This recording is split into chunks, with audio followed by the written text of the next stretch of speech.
யாரோ தவமிருந்து யாரோ மடி சுமந்து வேறோர் மனை விளங்க ஏன் பிறந்தார்?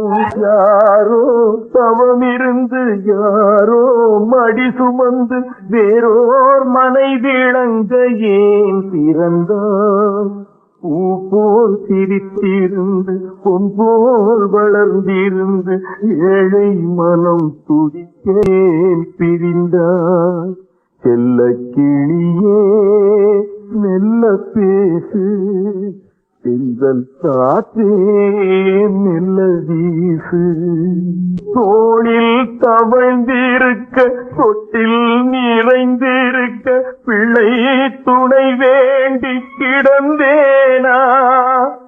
ஏதோ உறவு வரும் என்றும் உதவி வரும் என்றே எனது வழி நடந்த